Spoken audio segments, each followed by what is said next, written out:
Hello friends, welcome to History Mystery Channel. రాజస్థాన్లోని జైసల్మార్ జిల్లాలో కుల్ధారా అనే గ్రామం ఉంది. ఇక్కడ ప్రస్తుతం 600 ఇళ్ళు మొండి గోడలతో దీనావస్థలో కనిపిస్తాయి. చీకటి పడితే ఇక్కడ ఏవేవో అరుపులు వినిపిస్తాయని, ఆత్మలు సంచరిస్తాయని స్థానికులు భయంగా చెబుతుంటారు. ఇదెంతవరకు వాస్తవమో తెలుసుకునేందుకు గౌరవ్ తివారీ అనే ఇండియన్ పారానార్మల్ సొసైటీ సభ్యుడు తన టీంతో కలిసి రాత్రివేళ ఈ గ్రామంలో గడిపి దెయ్యాలు ఉన్నాయని నిర్ధారించారు. అప్పటినుంచి కుల్ధారకు దెయ్యాల గ్రామంగా ఈ ప్రాంతానికి మరింత ప్రచారం లభించింది. 13వ శతాబ్దం నుంచి మనుగడలో ఉన్న ఈ గ్రామంలో సుమారు 1588 మంది నివసించేవారు. ఓ రోజు ఏమైందో ఏమో, తెల్లవారేసరికి ఊరంతా ఖాళీ. నిత్యం సందడిగా కనిపించే ఆ ఊరిలో గాలి హోరు తప్ప మరే అలికిడి లేదు. ఇప్పటికీ ఆ గ్రామంలో ఎవరూ నివసించే సాహసం చేయడం లేదు. ప్రస్తుతం మొండి గోడలు, పిచ్చి మొక్కలు తప్ప అక్కడ ఏమీ ఉండవు. అక్కడ ఒక్క రాత్రి గడిపితే చాలు.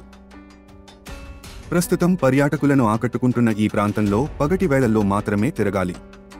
సూర్యాస్తమయం కాగానే నిశ్శబ్దం నెలకొంటుంది. ఆ సమయంలో పర్యాటకులకు అనుమతి ఉండదు. ఈ గ్రామం ఎందుకిలా మారిందనే ప్రశ్నకు స్థానికులు భిన్న కారణాలు చెబుతున్నారు. సలీం సింగ్ అనే మంత్రి వల్ల ఆ గ్రామానికి ఈ పరిస్థితి వచ్చిందని, అతడి వల్లే ఊరంతా ఖాళీ అయ్యిందని తెలుపుతున్నారు. స్థానికుల కథనం ప్రకారం జైసల్మార్ ప్రాంతం సలీం సింగ్ అనే క్రూరమైన మంత్రి ఆధీనంలో ఉండేది. అతడు కుల్ధారా గ్రామంలో ఓ బాలికను ఇష్టపడ్డాడు. ఎలాగైనా ఆమె తనకు సొంతం కావాలని, లేకుంటే గ్రామాన్ని శ్మశానం చేస్తానని హెచ్చరించాడు. దీంతో గ్రామస్తులు ఉదయాన్నే ఆమెను మీ వద్దకు చేరుస్తామని చెప్పి రాత్రికి రాత్రే ఊరంతా ఖాళీ చేసి వెళ్లిపోయారు. అయితే బ్రిటిష్ వారి కాలంలో ఇక్కడ కరువు ఏర్పడిందని, వ్యవసాయానికి నీళ్లు లేక ప్రజల వలసపోయారని మరికొందరు చెబుతారు.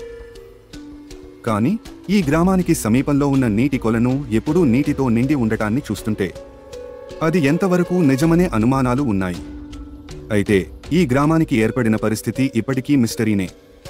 దెయ్యాలను చూడాలనే ఆశగా ఉంటే మీరు ఓసారి ఆ ప్రాంతాన్ని చూసిరండి.